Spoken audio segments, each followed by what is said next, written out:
Essa é a voz da profecia, uma voz de esperança, que proclama a volta do Senhor. Jesus em breve virá.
Esta é a voz da profecia, uma mensagem de fé e esperança que anuncia a volta do Senhor. E felizes são aqueles que leem, aqueles que ouvem as palavras da profecia e guardam as coisas nela escritas, pois o tempo está próximo. Servos de Deus, a trombeta tocai, breve Jesus voltará.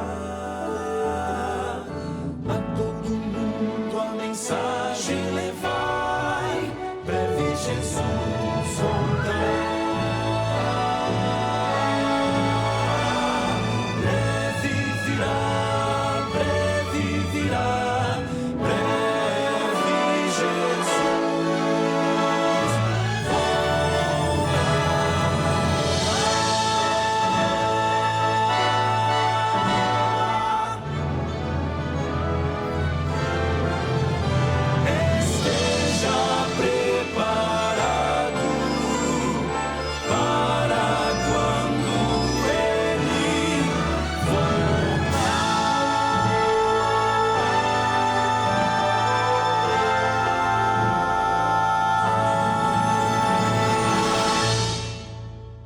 A voz da profecia está no ar e este é um ministério de pregação do Evangelho.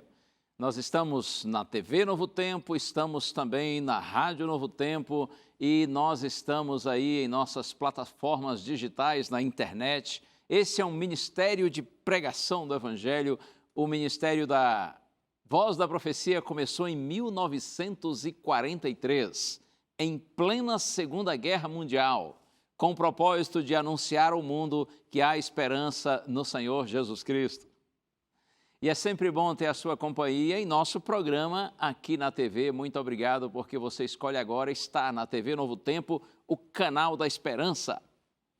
Nós ouvimos a primeira música do Quarteto Arautos do Rei, esse prefixo lindo que anuncia a iminência da segunda vinda de Jesus.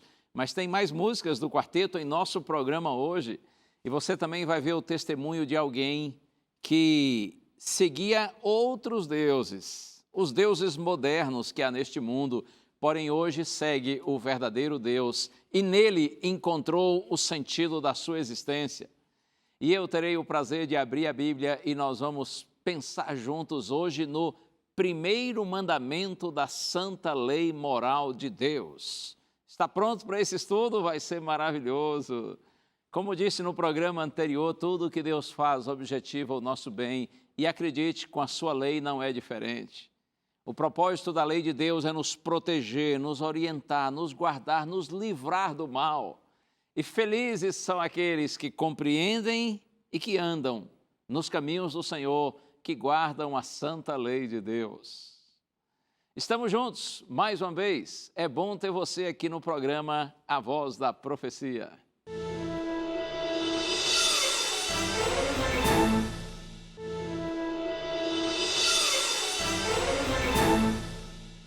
Os céus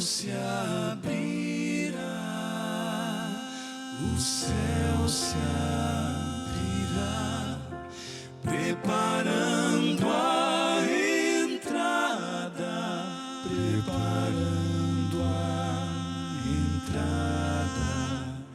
Estrelas o aplaudem com trovões de louvor, trovões de louvor, e a luz do seu olhar, do seu doce olhar, ilumina os que esperam, aqueles que esperam, e nós o veremos, veremos em seu esplendor, seu esplendor.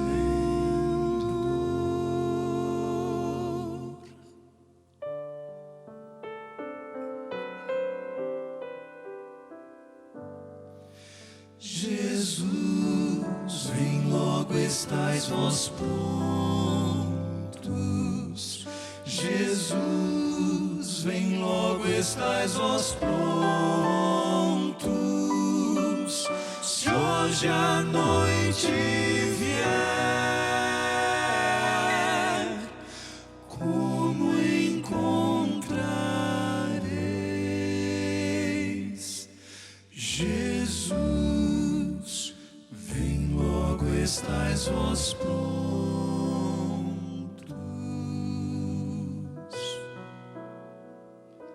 Se as ondas desta vida destruírem tua fé e fizerem que duvides de que em breve voltarei, volve os olhos ao passado, vê na cruz o meu sofrer. Queres provas mais do que esta?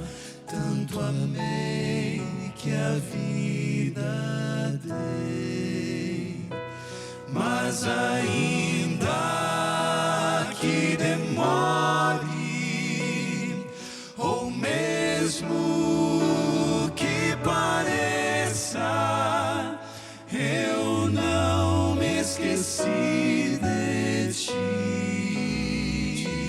Virei outra vez.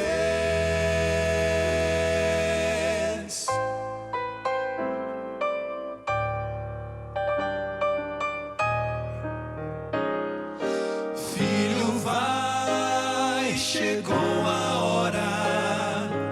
Filho, vai, sem mais demora.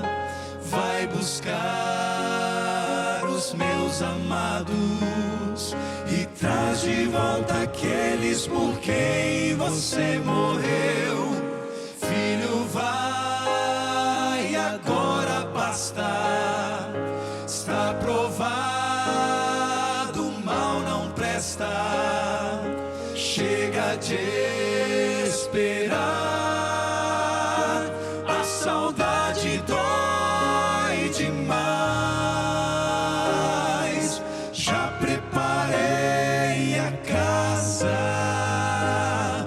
já preparei a mesa. Filho, me traz de volta quem criei, quem pedi, e na cruz resgatei.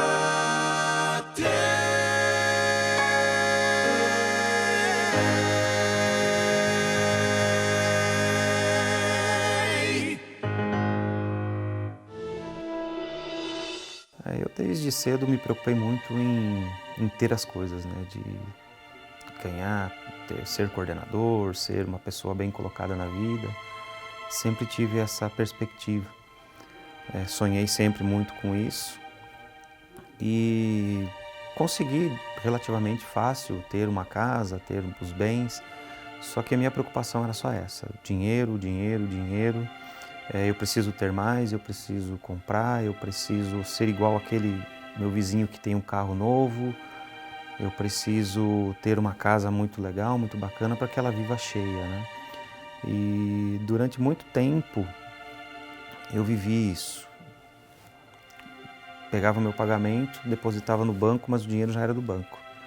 Eu já não recebia o pagamento, eu vivia do limite do banco.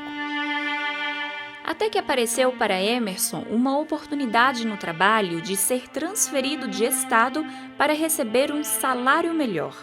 Aí aconteceu que depois de 3 anos que eu fui transferido, vendi minha casa, ou seja, aquilo que eu já tinha conquistado eu deixei de lado, eu vendi ela para comprar uma outra propriedade na nova região. E aconteceu que 6 meses depois desse grande negócio, eu fui demitido. E pela primeira vez eu senti o chão debaixo do meu pé totalmente aberto. Mas mesmo assim eu mantive minha posição. Eu falei, não vou abrir mão das minhas coisas.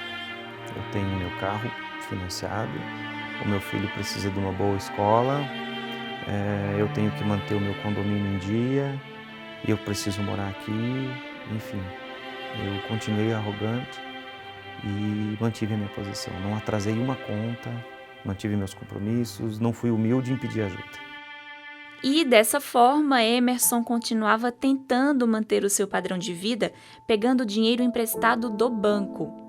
Mas sempre em busca de condições melhores, ele conseguiu um novo emprego em outra cidade.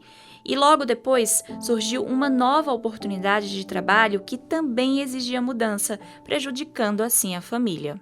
E eu, por trabalhar pelo meu ego, eu não entendia a parte deles.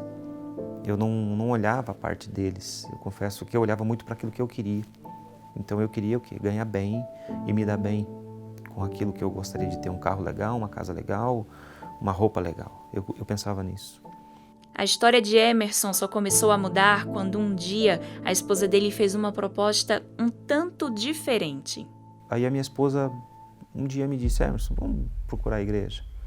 Vamos voltar, vamos pelo menos tentar, né? Se você não se adequar, não gostar, tudo bem. Mas pelo menos tenta, né? Vai por esse caminho, né? E realmente foi muito bom, nós conhecemos pessoas ótimas que acabaram nos ajudando muito. E a partir daí eu entendi que o ego não leva a lugar nenhum. Eu deixei de ver o dinheiro como era o meu Deus. E a partir daí eu entendi que não, que eu tinha que direcionar as coisas. Eu tenho que pedir a Deus uma opinião, eu tenho que pedir a vontade dele antes de qualquer coisa. E eu demorei um pouco a entender isso. E depois que eu entendi, eu acho que a vida ficou muito mais fácil. Eu acho não, eu tenho certeza.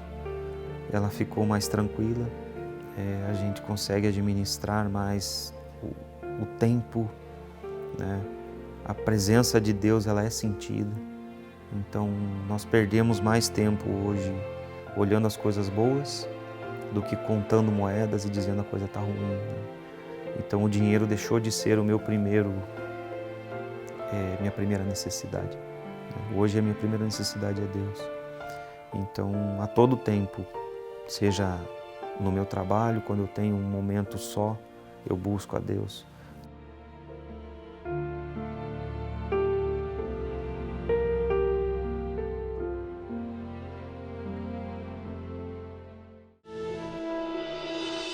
Ah, como é maravilhoso quando a gente descobre que há um Deus no céu, né?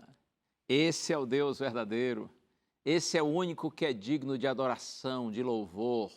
Ele sim é que deve ocupar o primeiro lugar em nossa vida, porque Ele é Deus. Deus seja louvado, porque Ele tem se revelado aos seus filhinhos. E eu tenho um presente para você, este aqui, o DVD Santuário, o Caminho de Deus. Se você ainda não tem esse material lindo que foi preparado e apresentado pelo pastor Arilton Oliveira, peça que nós vamos mandar para você.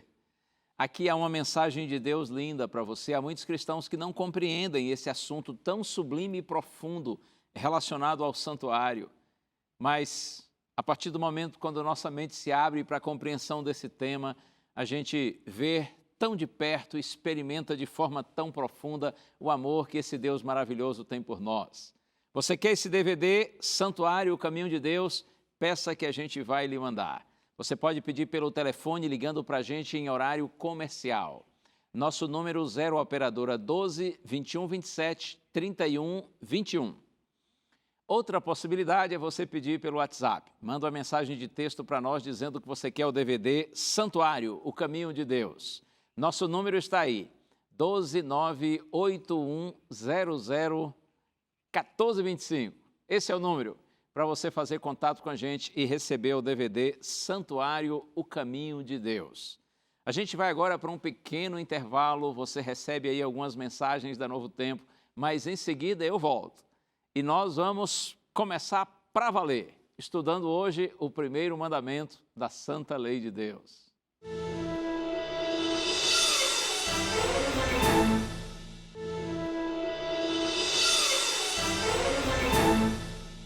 Bênçãos de Deus sobre vocês, sobre a sua casa. O intervalo passa rapidinho, nós já estamos juntos de novo e é sempre bom ter a sua companhia. Nós vamos abrir a Santa Bíblia no livro de Êxodo, segundo livro da Bíblia, capítulo 20. Mas antes de abrir a Bíblia e lê-la, eu quero orar com você, como a gente sempre faz aqui, pedindo a Deus para, por sua bondade, iluminar nossa mente, nosso coração, para que nós entendamos bem a sua palavra. Vamos orar?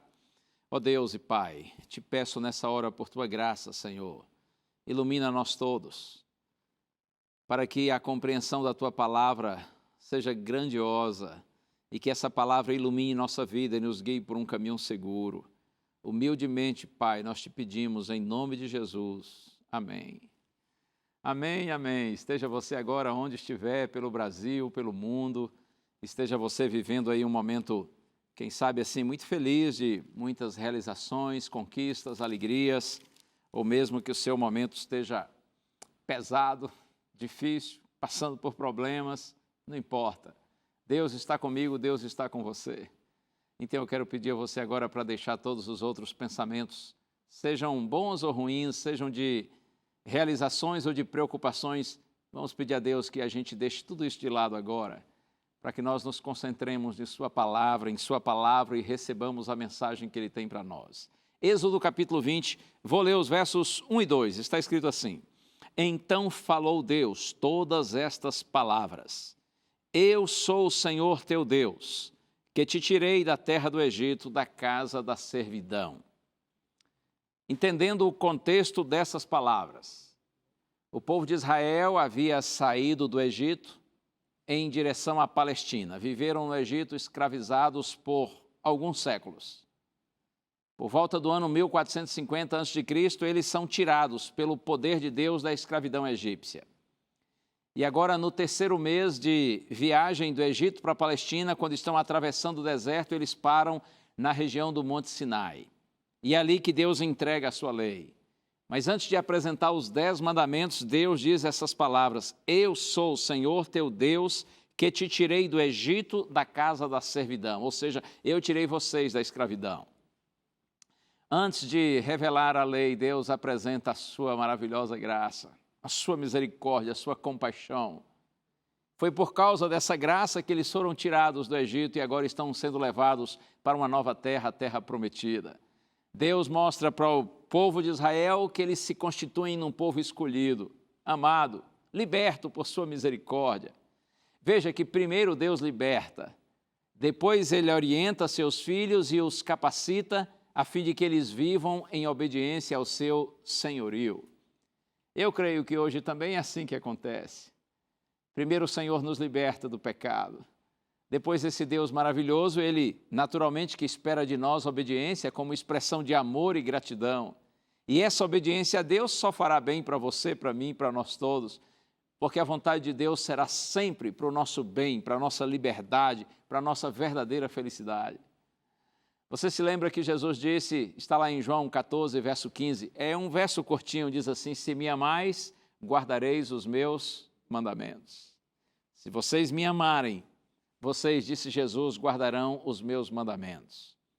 A graça divina, misericórdia do Senhor, constitui-se no fundamento da verdadeira obediência. Primeiro a gente deve amar a Deus, para depois nós obedecermos aos seus mandamentos, porque aí nós vamos obedecer pelos motivos corretos. Você compreende? Se você procura obedecer a Deus, mas não faz isso por amor, por mais que você se esforce para obedecer, além de você não conseguir obedecer corretamente, você ainda estará fazendo isso por motivos impuros.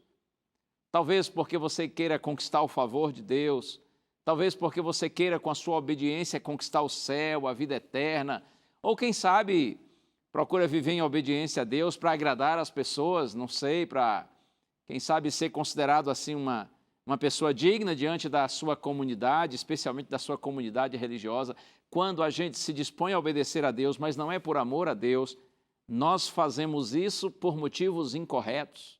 E é claro, não é isso que Deus quer. Deus quer que toda a obediência a Ele seja fruto do nosso amor. E esse amor a Deus se desperta em nós quando nós experimentamos a graça, a misericórdia, a compaixão do Senhor em nossa vida. Então, depois de Deus se apresentar como esse Deus de misericórdia, Ele transmite sua lei para o seu povo. Êxodo capítulo 20, agora verso 3, é o primeiro dos 10 mandamentos da lei de Deus e é o objeto do nosso estudo de hoje. Está escrito assim, não terás outros deuses diante de mim. O mandamento proíbe reverenciar, servir ou fazer outros deuses. O Senhor estava cuidando para que seus filhos não se contaminassem com os deuses de outras nações, para que eles não fossem idólatras, não fossem feiticeiros. Os egípcios com os quais os israelitas conviveram por mais de 4 séculos, eles adoravam vacas, gatos, crocodilos, rãs. O antigo Egito era conhecido como terra dos deuses. Que coisa tremenda! E ali os israelitas, descendentes de Abraão, viveram por mais de 4 séculos e receberam essa influência dos egípcios. E na terra prometida, onde os israelitas se estabeleceriam, para onde eles estavam indo, eles viveriam rodeados por povos pagãos. Os vizinhos filisteus ao oeste adoravam a um deus chamado Dagom. Os fenícios, que seriam vizinhos de Israel ao norte, eles adoravam a deusa lua Astarote ou Istar. A leste, os moabitas eram devotos de Quemós, e os amonitas faziam sacrifícios de crianças a um deus chamado Moloque. Tremendo, hein? Os israelitas viveram no Egito cercados pelo paganismo, e agora, quando se estabelecessem na terra prometida, eles teriam vizinhos também pagãos que adoravam essas diferentes deidades. As pessoas chegavam a esses absurdos para conquistar o favor dos seus deuses. O primeiro mandamento é uma advertência, motivada por um cuidado divino. A mensagem de Deus, quando Ele diz assim, não terás outros deuses diante de mim, a mensagem é essa, não entregue sua devoção e lealdade a deuses, que na verdade não são deuses. Não conceda um lugar supremo na sua vida a algo ou a alguém que no fim irá desapontá-lo, irá machucá-lo. Não terás, Deus diz, outros deuses diante de mim. E você sabe que existem deuses atuais, não é? Há pessoas que se consideram e se declaram monoteístas, ou seja, elas só adoram um Deus, o Deus cristãos, o Deus dos cristãos. As pessoas que se declaram cristãs, monoteístas e não seguem as religiões politeístas, as religiões que têm diferentes deuses, essas pessoas, elas não fazem, ou pelo menos assim, não fazem literalmente oferendas a outros deuses, não se inclinam diante de deuses de madeira, de barro, de pedra e metal, mas muitas vezes esses cristãos pensam que estão sendo obedientes ao primeiro mandamento. Mas apesar da cultura popular ter mudado, existem outros deuses modernos. Você sabe do que estou falando. Dinheiro. Sim, dinheiro para muita gente é um verdadeiro ídolo, é um Deus. Sexo. Tem gente que só pensa nisso, só vive em função disso. Por isso que a pornografia se espalha tanto pelo mundo. Tem gente que tem no poder, na sede por ter autoridade, ter influência, o seu Deus. São os deuses modernos que ocupam um lugar central na vida de milhões de pessoas. Em Mateus capítulo 6, verso 24, Jesus disse assim: ninguém pode servir a dois senhores. Você não pode servir a Deus e às riquezas, disse Jesus. Porque se você servir a dois senhores, você vai amar a um e desprezar o outro. Ou então você vai desprezar a este e amar aquele. Enfim, vocês não podem servir, disse Jesus, a dois senhores.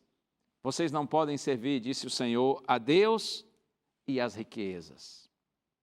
Muitas pessoas estão servindo e adorando as riquezas. Eu penso que essa é a tentação mais poderosa da humanidade. Nós queremos ser livres, queremos ser felizes. E quantas vezes a gente pensa que o dinheiro nos dará a felicidade e liberdade que a gente deseja. Essa doutrina nos é ensinada todos os dias. Você sabe disso, não é? Todos os dias. Na sociedade capitalista, consumista e materialista na qual nós todos vivemos. A pessoa estuda, trabalha, muitas vezes não é tanto para obter conhecimento e para se tornar verdadeiramente útil, mas para ganhar dinheiro. E achando que ganhando dinheiro será necessariamente feliz e será livre. É claro que eu não estou aqui pregando contra os estudos, contra a ciência, contra o trabalho, contra o desenvolvimento financeiro, o crescimento financeiro. Claro que não. A religião não é em si contra nada disso. A questão é que nós precisamos colocar uma outra meta. Uma meta que seja muito maior, que esteja acima de tudo isso. E é claro, essa meta é o nosso Deus. Até porque o que adianta ter vida longa, confortável e prazerosa nesse mundo, se a pessoa nem sabe por que está viva? Quantas pessoas por aí estão assim? Elas não entendem sobre sua origem, não compreendem o propósito, o sentido da vida no presente, e elas não têm nenhum discernimento e nenhuma esperança quanto ao futuro, quanto ao seu destino. Repito, o que adianta você correr atrás de dinheiro e se esforça para trabalhar, imaginando que por isso será livre, será feliz, mas se você nem sabe por que vive, não compreende sua origem, o propósito da sua vida no presente, não tem esperança para o futuro, só para viver e depois morrer. Há muitas ideologias em nosso tempo que giram em torno do dinheiro, do prazer, do consumismo, do status, da fama, da beleza. Tanta gente por aí querendo ser famosa, tanta gente se esforçando aí, fazendo tudo o que pode para ser uma pessoa fisicamente falando mais bonita, mais interessante. Quantos estão aí buscando status, são deuses modernos e cultos modernos. Parece que toda a vida gira em torno desses objetivos. Estudo e trabalho, com o propósito de viver com conforto, reconhecimento, com prazer, pois só isso traz algum consolo diante da desesperadora morte iminente. O mandamento diz que Deus precisa ser o primeiro e Deus precisa ser o único. O mandamento é claro. Deus não aceita ser o segundo em sua vida. Deus não aceita ser o segundo na minha vida. Ou ele é o primeiro, ou ele não é nada. Ou você pertence a Deus, ou pertence ao mundo que está em oposição a Deus. Lá na primeira carta de João, capítulo 5, verso 19, João, o discípulo amado, diz assim, que o mundo jaz no maligno. Ou seja, o mundo está no maligno, o mundo está sendo conduzido pelo maligno, porque o maligno, o diabo, o inimigo de Deus, ele usurpou o domínio desse mundo. O nosso Deus nos quer por inteiro, ou nada, não pela metade. Muitos que professam crer na existência de Deus não chegam ao ponto de colocar a Deus em primeiro lugar na sua vida. Mas esse é o único lugar que ele pode ocupar, se de fato ele for Deus. É por isso que esse mandamento vem primeiro, em primeiro lugar. O primeiro dos 10 mandamentos é esse: não terás outros deuses diante de mim, diz o Senhor. Porque se nós não dermos a Deus o primeiro lugar, o seu lugar, se nós não fizermos de Deus o Senhor da nossa vida, todos os outros mandamentos serão apenas regras morais que não têm importância maior do que milhares de outros conselhos. Interessante, a gente percebe claramente que os 4 primeiros mandamentos, eles regem a nossa adoração e a nossa prioridade. Deus é o único, incomparável, insuperável. Deus é supremo, Ele é o Senhor, Ele é o Criador, Ele é o mantenedor e Ele também é o nosso bendito Salvador. Deus está acima dos céus e da terra, de tudo e de todos. Deus é um ser eterno, existente por si mesmo, incriado. Ele é o único que tem direito à reverência e a culto. Nós devemos colocá-lo em primeiro lugar em nossas afeições e em nossa vida. Às vezes eu fico pensando como que a gente pode identificar os nossos ídolos. Eu gosto de uma citação de João Calvino, reformador protestante. Ele dizia que o coração humano é uma fábrica de ídolos. Repito, o coração humano é uma fábrica de ídolos. Considerando que o nosso coração é uma fábrica de ídolos, como que nós podemos identificar os ídolos do nosso coração? E eu poderia colocar aqui algumas questões, algumas perguntas que podem nos ajudar nessa reflexão, para a gente pensar, para a gente descobrir se nós temos algum ídolo em nosso coração, e certamente temos. Por exemplo, onde gastamos o nosso tempo e o nosso dinheiro? Questão da nossa agenda e do nosso bolso. Onde é que você gasta mais, investe mais, coloca mais o seu tempo e o seu dinheiro? Isso revela os caminhos e interesses do nosso coração e podem indicar nossos ídolos. Outra boa pergunta seria assim: como que nós ocupamos a nossa mente? O que mais alegra você? O que mais lhe entristece? O que mais lhe preocupa? Você será uma pessoa feliz se você tiver o quê? Por outro lado, você será uma pessoa infeliz se faltar o quê para você? Essa é uma reflexão boa também. Outra opção para a gente pensar: no que ou em quem nós temos confiado? Você deposita, por exemplo, seu amor, sua esperança, suas expectativas em quem ou em quê? Cada um de nós precisa pensar. Todos nós precisamos refletir e pedir a Deus que nos ajude a fim de que nós identifiquemos quais são os ídolos que talvez estejam tomando conta do nosso coração. E tendo identificado os nossos ídolos, o que devemos fazer? Primeiro, eu creio que a gente tem que admitir. Nós temos que reconhecer nossa fraqueza, nós temos que admitir que nós somos pecadores idólatras. E vamos correr na direção do Senhor e vamos confessar as nossas fraquezas. Vamos confessar os nossos ídolos a Deus. E vamos confrontar esses ídolos e renunciá-los na presença do Senhor. Tenha certeza, quando você se joga na presença de Deus e diz: Senhor, tenha misericórdia de mim, Tu sabes, eu tenho colocado na minha vida outros deuses, eu tenho deixado o Senhor de lado e tenho dado preferência para outros interesses, sejam interesses ilícitos ou mesmo lícitos, se estão tomando o primeiro lugar, que é o lugar de Deus, em vez de bênção, mesmo os interesses lícitos estão sendo maldição na sua vida. E tendo identificado e confessado os nossos ídolos na presença do Senhor, nós então precisamos substituí-los pelo único Deus. Porque se Deus não reina, outros ocuparão o seu lugar. Só Ele é digno. Nele está a nossa libertação, em Deus está a nossa cura, nossa paz, nossa satisfação e nossa vida.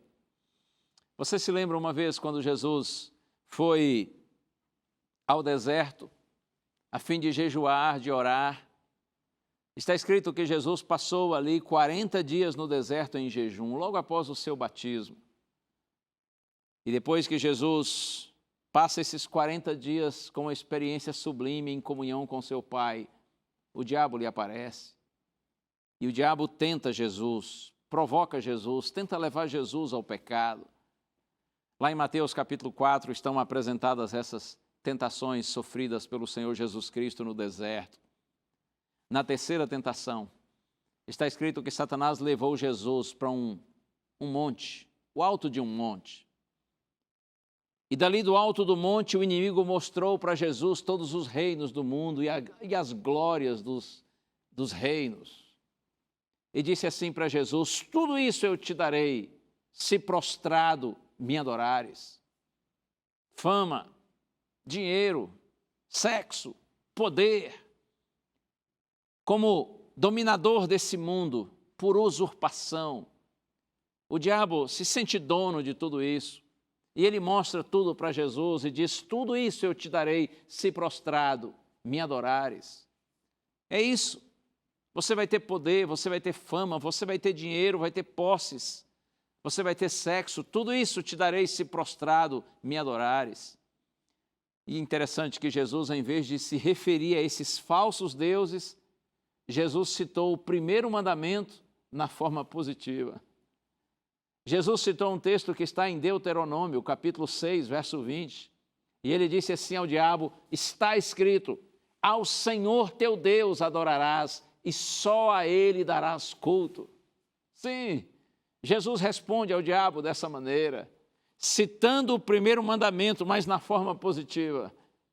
O primeiro mandamento diz: não terás outros deuses diante de mim. Jesus agora vai e diz assim: só ao Senhor teu Deus adorarás e só a Ele darás culto. Observe que denunciar os falsos deuses e rejeitar o seu culto, isso não é suficiente. Nós precisamos substituir esses deuses e cultos pela adoração consciente ao Deus do céu. E você se lembra do texto bíblico que diz que certa vez perguntaram a Jesus assim: qual é o maior mandamento? Eu até fiz referência aqui no programa anterior. E Jesus respondeu, citando também a Bíblia, citando Deuteronômio capítulo 6, verso 5. Jesus disse assim: amarás o Senhor teu Deus de todo o teu coração, de toda a tua alma, com todas as tuas forças e com todo o teu entendimento. Esse é o grande mandamento. Veja só uma coisa aqui. Para Satanás, lá no deserto, Jesus disse que nós devemos adorar somente a Deus. E agora Jesus diz que nós devemos amar a Deus de todo o coração. A questão é que a adoração na Bíblia é uma expressão de amor. A adoração, assim como o amor, são atitudes do coração. É uma disposição e uma decisão de tornar Deus o primeiro, de colocá-lo no trono da vida, fazendo dele nosso rei soberano. Fazer Deus o primeiro significa deixar de lado ideias, interesses, pensamentos e até pessoas que entrem em competição com Deus ou que diminuam a soberania de Deus sobre a nossa vida. Sempre nós devemos nos perguntar: como esse relacionamento, ou talvez esse ambiente, esse programa, esse emprego, esse vídeo, essa diversão, como que estas coisas estão afetando o meu relacionamento com Deus? Essa é uma maneira de nós avaliarmos até que ponto nós estamos permitindo que outros deuses, falsos deuses, ocupem o lugar do Senhor em nossa vida. Obedecer o primeiro mandamento significa viver no centro da vontade de Deus. Mesmo quando, por algumas vezes, a gente não entende completamente sua palavra, seus planos e propósitos para nós. Eu citei no programa anterior, talvez você se lembra, se você assistiu, se você não assistiu, o nosso programa da semana passada, que é uma introdução a esse tema geral dos 10 mandamentos, eu aproveito e convido você para assistir. Pode ser no NT Play, ou você pode ir ao YouTube, ou algum outro desses canais aí pela internet, e você vai encontrar o programa da semana passada, que foi uma introdução geral a esse tema dos 10 mandamentos, e no programa da semana passada eu falei sobre a experiência de Maria, a Virgem Maria, quando o anjo Gabriel foi visitá-la para anunciar que ela ficaria gestante de Jesus. Maria ouviu tudo o que o anjo disse e ficou deslumbrada, encantada diante do anjo. Eu não tenho dúvida de que Maria não entendeu toda a grandeza do privilégio que ela iria receber, mas mesmo sem entender completamente a vontade de Deus, Maria humildemente diz assim, está lá em Lucas capítulo 1, verso 38, eis aqui a serva do Senhor, que se faça em mim segundo a tua palavra. Oh, eu acho isso tão lindo. Era só uma garota, era uma jovenzinha, pobre, simples, mas uma menina temente a Deus. Quando o anjo lhe dá essa notícia grandiosa, de que ela ficaria gestante do Salvador, mesmo sem entender a grandeza do privilégio que receberia, Maria diz, eis aqui a serva do Senhor, faça-se em mim, Senhor, segundo a tua palavra. Os filhos de Deus, mesmo quando não compreendem por completo a vontade de Deus, mas se rendem ao Senhor com sinceridade, eles são abençoados por Deus, eles recebem a direção de Deus para terem uma vida com significado, para terem uma vida feliz. Cada um de nós precisa pensar a quem ou o que nós temos colocado no trono de nosso coração. Você quer ser feliz? Coloca Deus em primeiro lugar. É assim, põe Deus em primeiro lugar. Eu nunca vi ninguém que resolveu colocar Deus como primeiro e único na sua vida e não encontrou em Deus o verdadeiro sentido da sua existência. Às vezes eu vejo por aí pessoas pobrezinhas, às vezes até enfermas, gente simples, aos olhos da sociedade quase invisível, desprezível, mas são pessoas que amam a Deus. E apesar das dificuldades financeiras e muitas vezes os problemas de saúde, são pessoas que transmitem paz, transmitem alegria, transmitem esperança. E qual o segredo de viverem assim, não obstante as dificuldades? É que Deus está no coração delas. Deus é o primeiro, Deus é o único, Deus é soberano. Lembra das palavras de Jesus, Mateus 6, verso 33. Buscai, pois, em primeiro lugar o seu reino e a sua justiça, e todas estas coisas vos serão acrescentadas. Antes Jesus tinha dito assim, por que vocês vivem preocupados com o que vão comer, com o que vão beber, com o que vão vestir? O Pai Celestial cuida de todos os seus filhinhos. Ei, busquem em primeiro lugar o reino de Deus e a sua justiça, e todas essas coisas serão acrescentadas a vocês. Veja que talvez Deus não nos dará tudo o que nós desejamos, mas com certeza Ele nos dará tudo o que nós precisamos, porque o Senhor é bom. É o Senhor quem cuida dos seus filhinhos, quando os seus filhos o colocam em primeiro lugar na vida. Deus te abençoe. Eu quero terminar citando o último texto bíblico. Esse também eu sei de cor. Está em Eclesiastes capítulo 12, verso 13. Salomão diz assim, de tudo o que se tem ouvido, a suma é. A síntese é, o resumo é, teme a Deus e guarda os seus mandamentos, porque esse é dever de todo homem.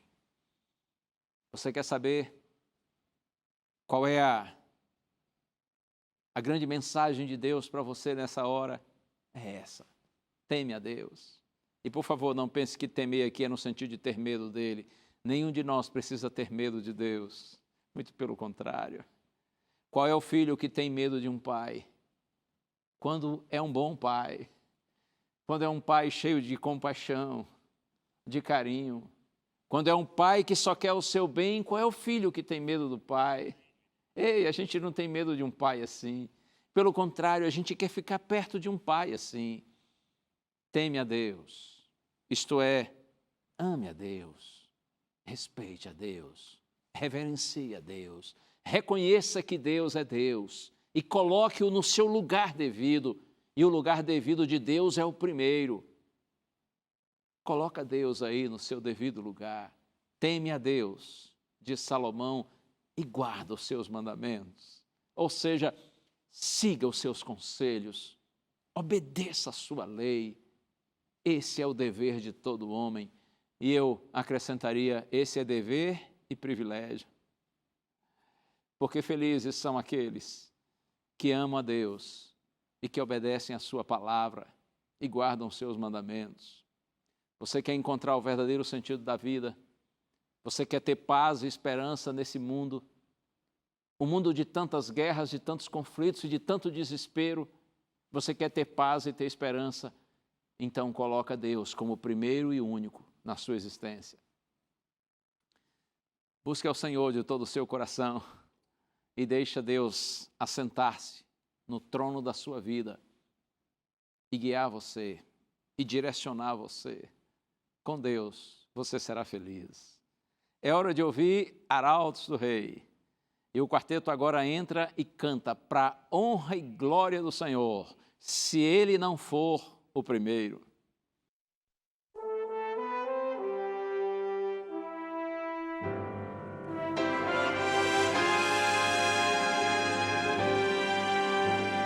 No trono do viver só existe lugar para lugar de quem governa todo o ser. No trono do viver só pode haver um Senhor. Se forem dois, um será amado e outro rejeitado. Vem, decide agora quem vai ocupar seu coração. Mas lembre, se ele não for o primeiro em seu coração, então já não é mais nada, não passa de uma ilusão. Mas se ele for o primeiro, o seu companheiro, motivo do seu existir, você vai viver, você vai sorrir, você vai vencer.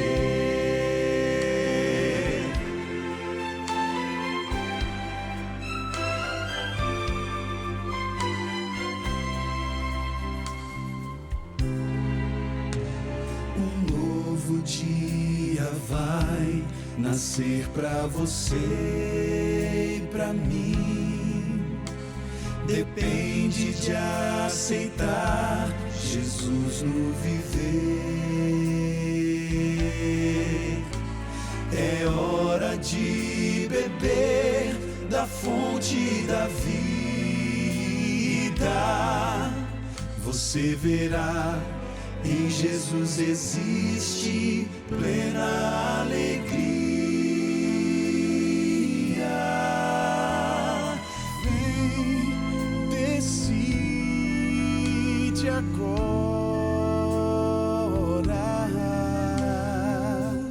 quem vai ocupar seu coração. Mas lembre, se ele não for o primeiro em seu coração, então já não é mais nada, não passa de uma ilusão. Mas se ele for o primeiro, o seu companheiro, motivo do seu existir, você vai viver, você vai sorrir, você vai vencer. Não há batalha perdida com Cristo. Ele mesmo triunfou lá na cruz. Com sangue já provou que nos ama. Se o coração não for dele, não será de mais ninguém.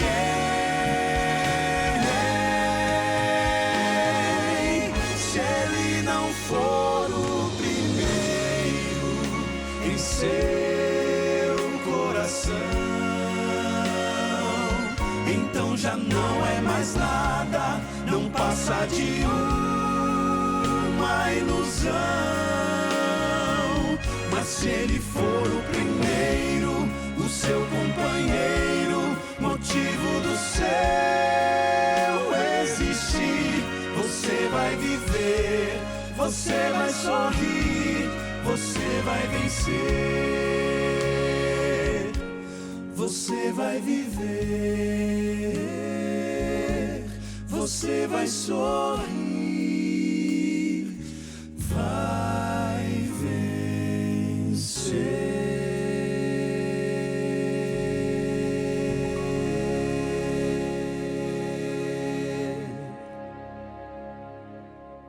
Você sabe por que muitas pessoas pelo mundo acham que o cristianismo é apenas uma mera teoria que não funciona?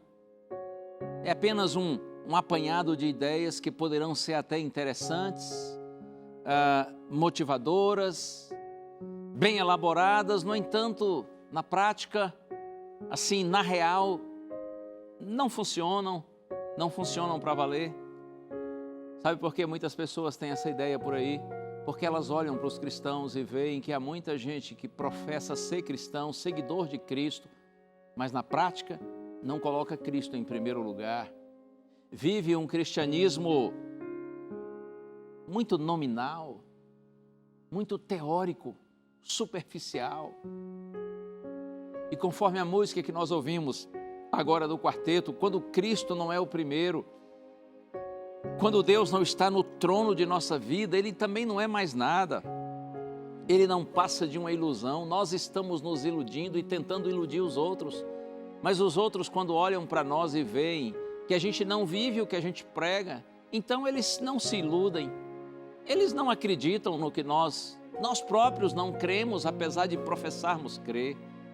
Essa é a razão porque muitas pessoas não creem que o cristianismo funciona para valer.